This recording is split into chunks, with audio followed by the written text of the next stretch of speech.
So when it comes to failure, you've got two extremes. You've got the camp who are like, no, failure is a part of the process. It's so important to fail repeatedly, to smash your head against a big fucking boulder like you're the old cunts in Midsummer. Again and again and again, and never get what you wanted because that's a part of the process.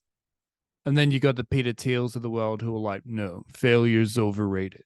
I could be sucking dicks in the Bahamas right now, but no, I'm failing, so I want to move away from that and earn millions of dollars, actually billions of dollars, and get my balls sucked by the Baha man. So they're the two extremes, right? They're the ruthless businessmen, type A, right leaning people who are like, that's unacceptable, win at all costs.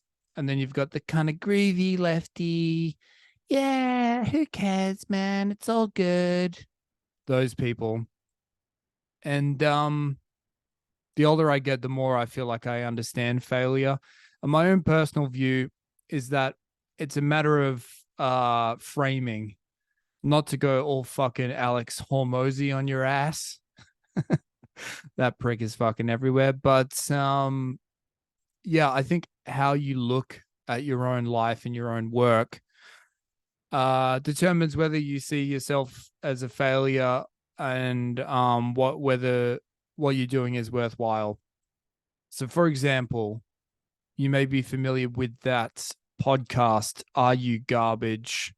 Two Philly comedians, where they get a guest on and they ask them a series of questions to determine whether they're a garbage person. I'm not a regular listener to the show. I've tuned in every so often, found it relatively amusing, and they're really popular now. They've got a huge Patreon and crushing it, doing live shows, and yeah, they're a really popular podcast. I was listening to some other comedians talk about that show, and they might have been Mark Normand or no, Mike Racine, someone like that, and they made reference to the fact that it was like, yeah, it only took them 6 tries to get the right format. And yeah, they were basically it wasn't said in a disparaging way either. It was like the Are You Garbage Bros had tried multiple different podcasts, and I believe every single time it was the same iteration. It was just the two of them as a comedy double act. And yeah, they'd all been unsuccessful until they'd found the right format.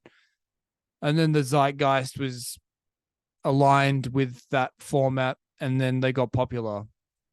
So I feel like that is an important thing in respect to what you want to do, is kind of understanding like you might be failing at something, but it's purely just because you haven't decided upon the right frame for what you're doing. Like you could have essentially the same fucking show, give it a different name, or turn it from a 1 hour show or into a 30-minute show. And then it has a different result. So I feel like that's an important thing to consider, is that I know I've gotten into this trap before in the past where you feel like something's not working, and then you feel compelled to throw the baby out with the bathwater, to be like, yeah, fuck this. I don't want to do this. This isn't working. I can't, I need to stop doing this completely. Maybe there's like a slight tweak that you could make, and then you're good. But in the same breath, I think that there's also like you have to have an understanding of how the fucking world works and what's actually happening. What is the reality of your situation in that moment? Like there's the way you want the world to be, and there's the world the way the way it is. And are you accurately gauging what's going on around you? So like the Are You Garbage story is like a success story in terms of reframing what they're doing and starting again, doing the same thing, but in a slightly different way and finding success. And then you've got in the same comedy arena, you've got this guy Joe Matarese, last name spelled Matarese,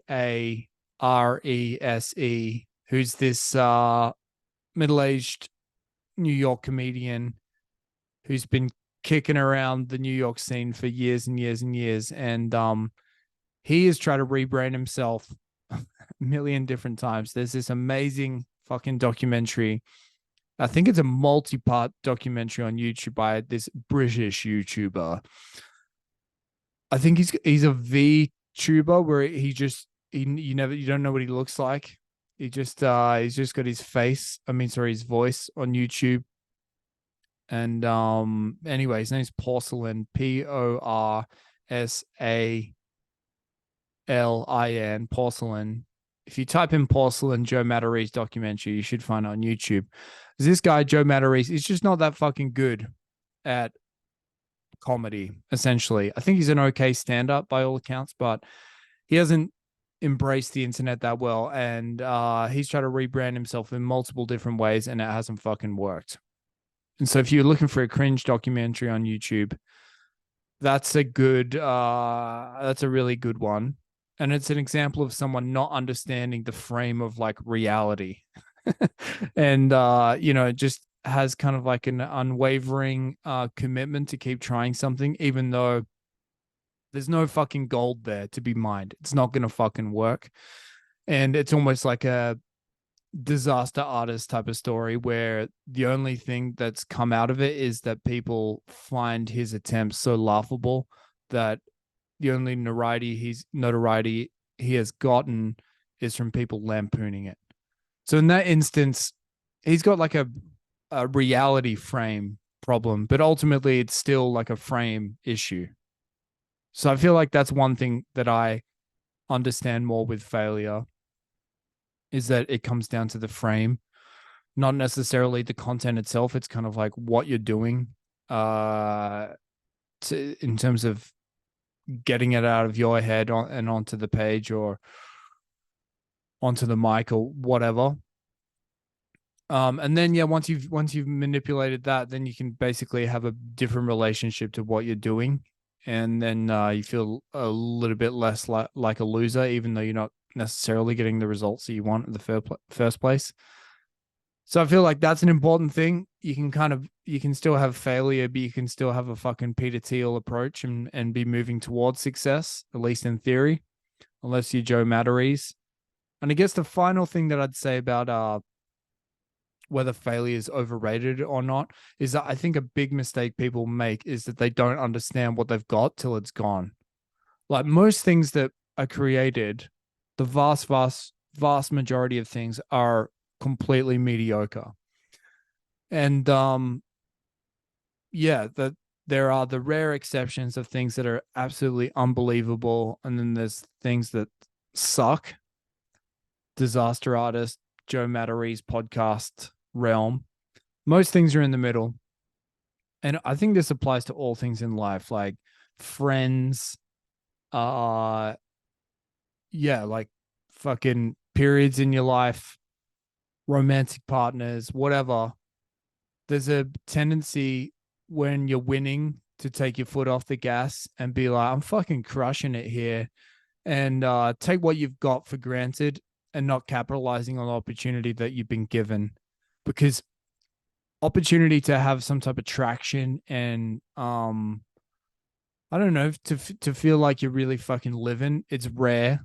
And like that, the thing that I'm conscious of is that you feel like when things are going good, that if what you're currently doing ends for whatever reason, you could just like jump into something else that's similar and have equal amounts of success. That's not the case at all. Like things in life are so weird and ethereal, and like the confluence of different factors that needs to come about to have any type of like spark or magic. And it's rare. And I feel like a real failure is not to milk some type of like great thing that you've got going for all it's worth. To take things for granted, that's a big fucking failure, because special things don't always come about. And when they do, you got to fucking ride it. Not be so paranoid and hold on too tight and fuck, you can fuck it up that way. But I feel like there's definitely a tendency in everyone to kind of like get high in your own supply and not milk things for all they're worth, because then if you take things for granted, shit can blow up really quickly. They're the things I've learned about failure. A little bit too self-helpy today for my own liking. I think I've failed in that capacity, but I don't know. I'll learn to live with it. See Peter T on the Bahamas for a cocktail and a roll around the dunes with one of the Baha men. Thanks for listening. Catch you on the next one. Bye.